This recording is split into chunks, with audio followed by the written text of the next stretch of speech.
Hey everybody, it's Amer.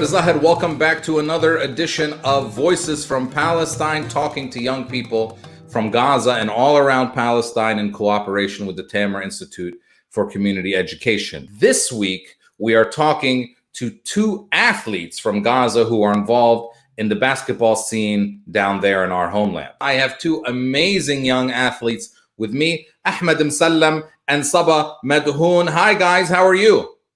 Hi, Amer.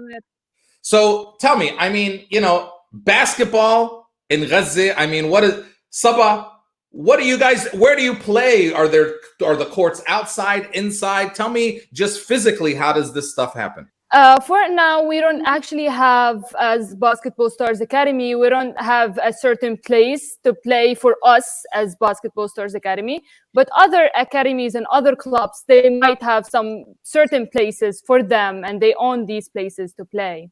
Ahmed, I think about Gaza, I think about the beach. I'm imagining people playing basketball on the beach. Is that the kind of stuff that happens, or am I in a fantasy world? We have a basketball court in the beach. Sometimes we play in this court. It's very amazing, but not all time. I'm a basketball player. I play in YMCA Gaza. Saba, are all the leagues that you see in Gaza, are they all, men and women, or are they mixed, or only men, only women? How are the different leagues that you see in Gaza?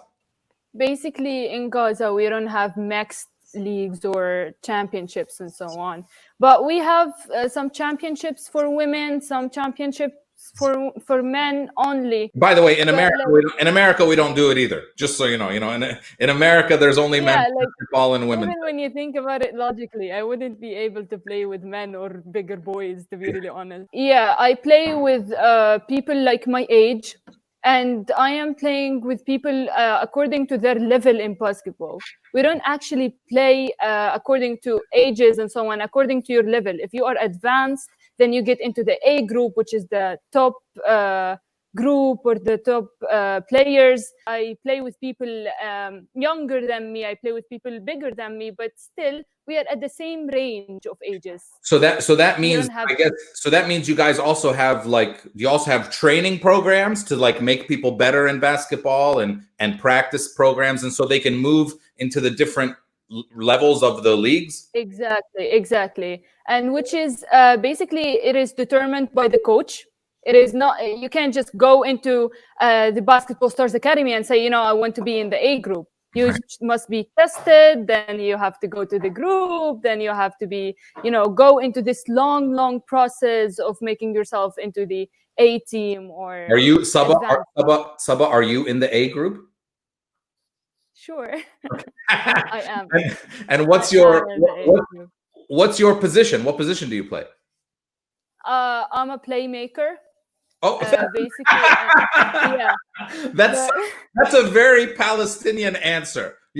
Just so people know, there's 5 positions in basketball. There's point guard, shooting guard, small forward, large forward, and center. I ask the Palestinian woman, Saba, what do you do? She says, I'm a playmaker. That means you can be any position. Exactly. And I am the one who's making the game faster, Okay, and that is totally Palestinian. That's right. So is that do you do more of point guard? Do you bring the ball up the court? Is that what you're saying you do? That's not exactly what I do. It is I tell my team how to play. I tell my team how to move fast. It's not, in basketball, it's not about you as an individual. It's about us. There is no I in the basketball. There is we. So when I am a team maker, I should think like that. I should understand the plan, understand how is it going to work. If somebody is too tall, then he's going to go to the defense position. If somebody has a very good shooting talents or gifts, whatever. It sounds like you're going to be the coach of the Palestinian women's national basketball team one day. That's what it sounds like. Well, I don't know if I'm going to be at that position one day, because I'm telling you, there are people better than me in my team, but still, I dream about it sometimes. Good. Sky's your limit. So Ahmed, in Gaza, for the man, how do the leagues work? Do you play different ages, different ranges, different levels, and where do you guys play? In Gaza, we have just one league, Jawal League. Mhm. You know, if you have the talent to play basketball and your body is good for this game, you'll be able to play in this league. You Are there know, are there playing. are there trainings, and do you have to like try out to get into the league, or can anyone play? No, no, no, no, just like this. In the teams, you have a coach, and he see your talent. If you are good, you can get in, and you practice basketball training. By the time you'll be a good player, but in Gaza, the basketball is not professional like NBA. So what's your position? What position do you play? Point guard and small forward. Oh, okay. How tall are you? I'm not a playmaker. I'm not good in this. Yeah, no, Saba is the playmaker. We already know that. So what I really want to know is, okay, we understand the way, you guys have leagues, and really that sounds the same story as, a lot of places in America. A town might have a league and people play and it's organized, but does basketball take on a different meaning in a place like Gaza? What does it mean to you to be able to play basketball in a place where, you can't leave and go play basketball in other places? What does basketball mean to you? Saba, I'll let you go first. Basically, for me, as a basketball player in Gaza, being in Gaza is something hard for a basketball player, because sports is not about us as Palestinians. Sports is about the word. It's a language that athletes use to express themselves. So basically, our team was prevented to go to France for attending a championship and being there just because of the lockdown and the siege and so on.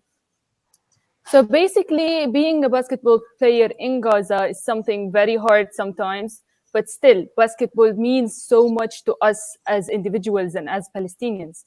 For me, for instance, I never ever considered basketball as such, a game for winning and losing, and it's either win and lose and so on. No, it is a teamwork.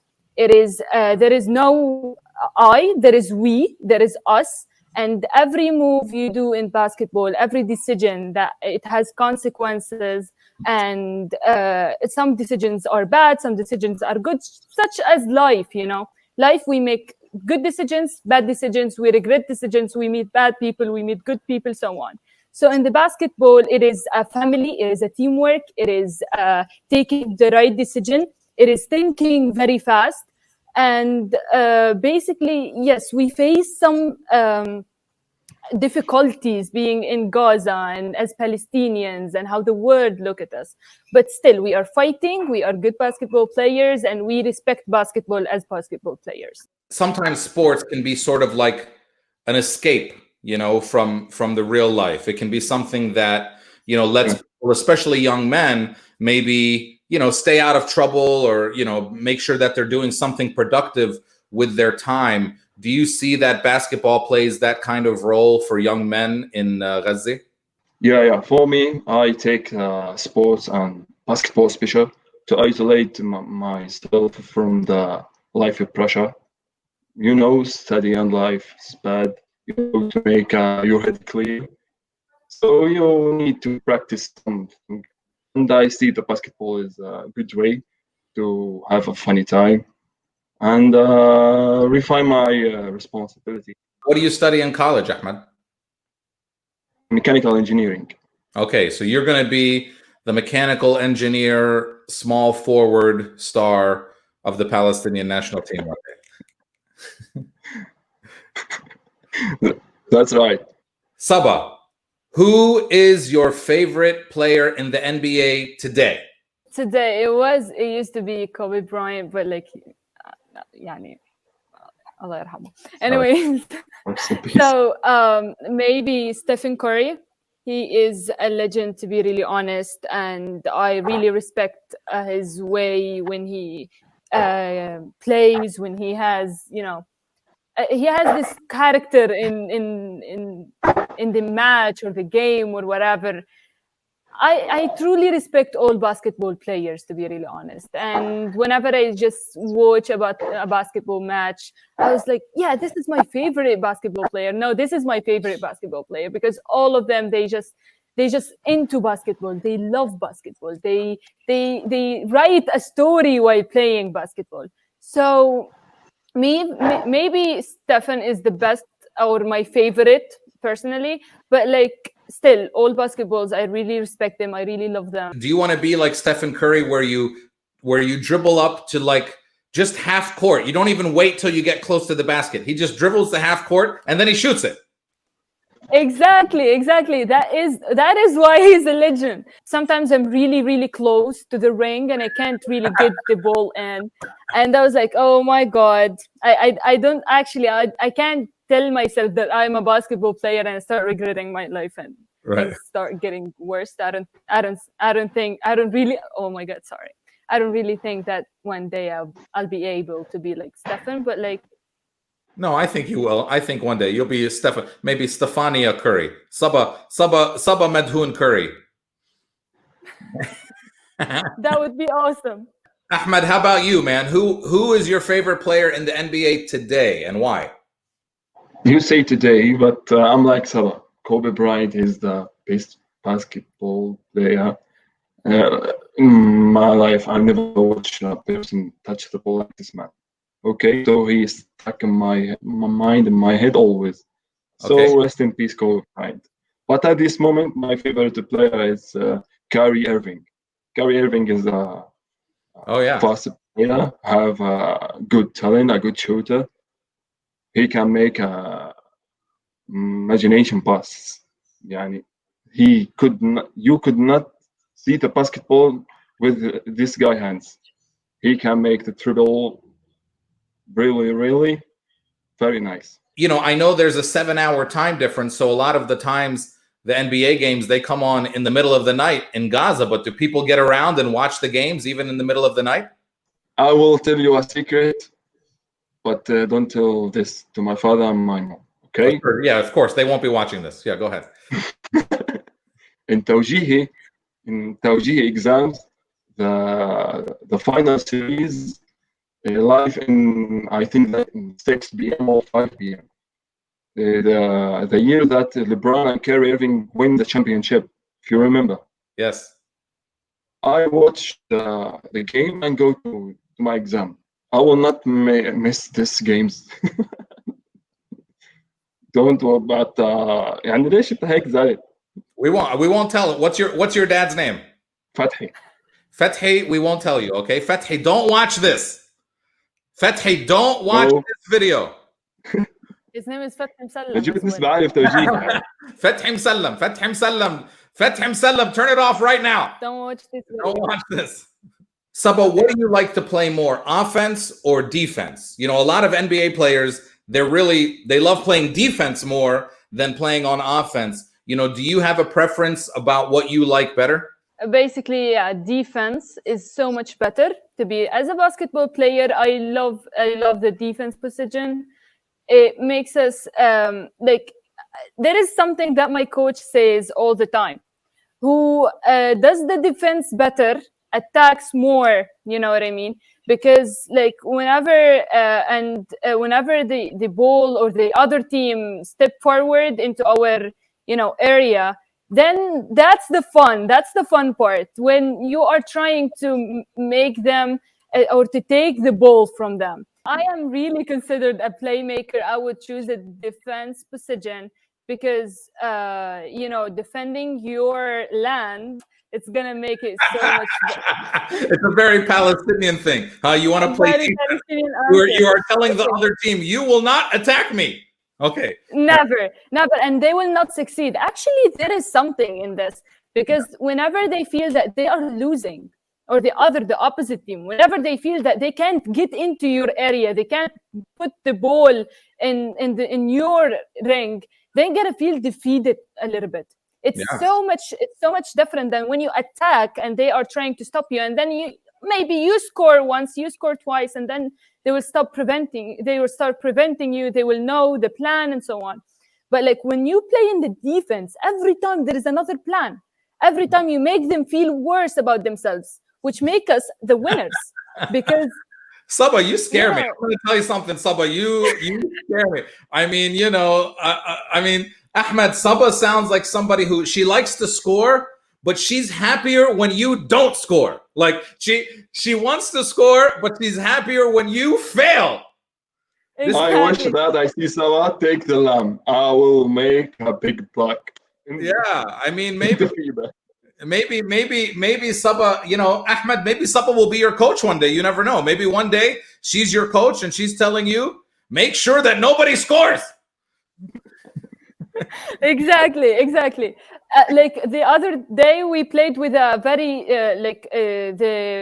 the players were very tall. So whenever we go and attack their area and their ring, and we want to score, they give us a block. To be really honest, so we went to the defense part where they can't actually attack, and because we are defending very well. Okay, so at that point, when they started feeling frustrated, when they started feeling sad, we understood their movements, their plan, and so on. And then we got into the ring. We scored maybe like more than 40 scores. We did it. And then we won the game. So basically, the best way to attack is to defend your area first. I think, Saba, one day, when Palestine has a country, if we ever have like an army, I think you should be the one who leads the army. You should be the one who tells everybody what to do. It sounds like you're interested in that. Ahmed, give me a story about one of the, greatest games in Gaza that you ever played in. I'm interested to know, first of all, let me ask this. Ahmed, when you guys play games in Gaza, do a lot of people come to watch the games? Yeah, I'm very happy to see people watching me when I play basketball. The people look at you. This guy is amazing. He can make a dunk. He can make a 3-point shot. You'll feel that give you motivation to play basketball. Have you ever made a game-winning shot? Like at the end, you make the shot to win the game? I will give you the opposite. I miss the last shot in the game.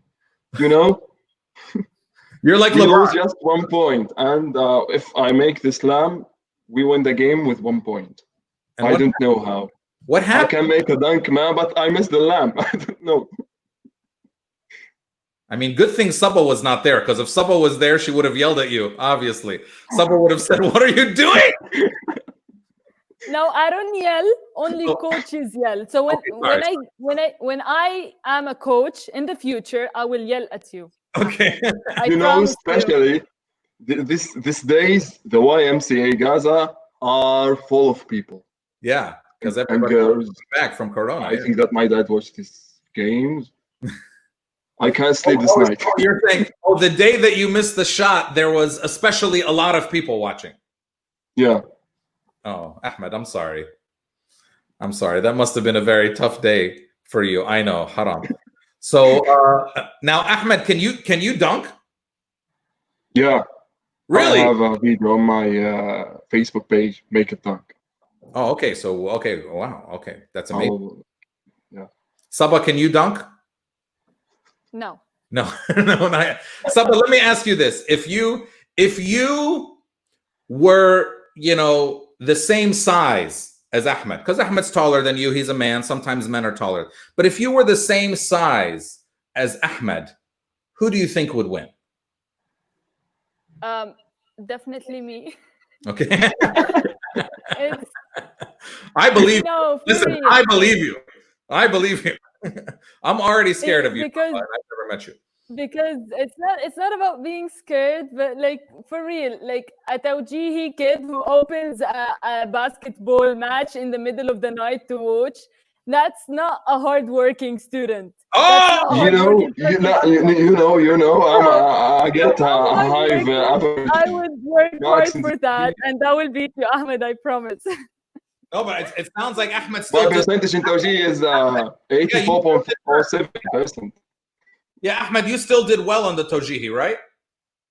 Yeah. Okay, exactly. He's a mechanical engineering student, Saba. Why? He did very well. I am not Tawjihi yet. Like this year, the coming year, I am Tawjihi. Yeah, And then I we'll hope see what you do, Saba. We'll see if you're able to get a high score like Ahmed. You know, we'll see. I know you guys play on teams and there's leagues, but when I was growing up, you know, sometimes me and my brother would just go for 2 hours in the backyard and we would play one-on-one basketball. Do you guys play a lot of one-on-one basketball as well? How about you, Saba, the playmaker? Do you, because when you're one-on-one, you can't be a playmaker. You know, you're by yourself. Do you like to play one-on-one? These one-on-one games are really fast and really, really fun. But like after, like for me, I started playing basketball because there was a lot of pressure, and I then got back to it. When I got back to it, because I wasn't really practicing, things started being messed up. So playing one-on-one matches or games with my friends really helped. To be really honest, to be like that strong when the team is actually depending on you, then you must know how to get over players and how to put scores. And you know, sometimes it's not always about the team, sometimes it's about you to rescue the team or to put the last score in the match and you don't miss it. You know what I mean? Oh. Ahmed, I mean, Saba is clear. Listen, I don't want to play against Saba basketball ever. She is an assassin. She is gonna come. She doesn't only want to beat you. She wants to embarrass you. I'm sorry, Ahmed. This is man. Woo. So Saba, for young girls and young women in Gaza, are there special challenges that you guys have when you are trying to play basketball and be involved in these kinds of things? Of course. In such, especially in our society, Amer. Our society, sometimes I know many girls who were prevented from playing sports in general, not just basketball, sports in general, just because of their gender and because there is no gender equality. There is no like, for example, my family is quite like have a very high awareness of, you know, gender equality, individualism, all of these stuff. But like other families in Gaza, they don't have that awareness. Therefore, some girls and some women are being prevented because sometimes they tell them, you're too old to play. You play with men or coaches who are men, and so on. You deal with the other gender, and that's not appropriate, and that's so you know, impolite, and so on. So yes, us as women and girls, we face many problems. We face people walking down the street looking at us in a weird way when I am wearing the uniform of my basketball academy. So there are challenges, but we are strong enough to face them. And who really wants to be a basketball player, he can be a basketball player. That's what I believe in. Ahmed, let me ask you one last question. Is there a message that you would like to send to people in America and people around the world as a young man living in Gaza, you know, playing basketball, using these sports? You know, what kind of message can sports send to people around the world, and especially from Gaza? My message to the world and to the any younger, he should follow his motivation to do anything he wants. If you want to play basketball, he must follow her ambition and play basketball. If he want to make anything, he want to follow his ambition to do anything he want. Okay, and don't worry about the society looking to you. As Saba said, the society have bad looking to you. Maybe it's not right. Maybe it's not cool, but you must follow your ambition. Amer, what about your experience in basketball? You didn't tell us. You live in America. You must play basketball. Well, first of all, I think my head looks like a basketball, so that's the first thing. But I played basketball when I was a kid. Me and my brother used to play basketball every day, and then Ahmed, I realized when I was around 13 or 14 that I did not really have a basketball body. Okay. And so then I decided to start playing soccer. So I played soccer, football. So I played soccer in high school. and I played baseball, which is another. I'm going to bring baseball to Gaza one day because I love baseball. So I'm going to bring baseball there. But basketball, I still will come out on the court. So when I do visit Gaza one day, I'm going to come down there. We're going to play basketball. The three of us will play. Maybe we'll play a game of horse. Do you know how to play horse? No. Yeah. Horse is like an American. You know what? I'll teach you horse one day. It's a basketball game that I'll teach you. You'll probably still beat me. Saba will probably still beat us all. Or maybe Saba will bring something and hit us with it when we're at the basketball court. I don't really know. I want you guys both to know that I'm proud of you. I love you very much. Keep doing what you're doing. Thanks for joining us today. My guests today were Ahmed Musallam and, of course, Saba Madhoun from Gaza, talking to us about basketball and their life there. Ahmed, Saba, thank you. Thanks for joining. See you soon. Thank you so much. Please stay safe, and I'll see you one day very soon. Everybody out there, thanks for watching. I will be back here again next week with another episode of Voices in Palestine. I'm Amer Zahir. See you soon.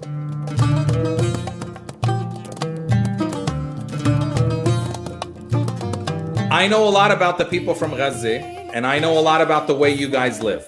So when you play basketball, do you put shatta on the basketball when you go play basketball, or this? Sometimes, to be really honest, it's the thing that makes basketball delicious. Saba puts shatta on the basketball so that when her opponents start touching their eyes, they can't see anymore. They put shatta in their eyes, they can't see. Exactly.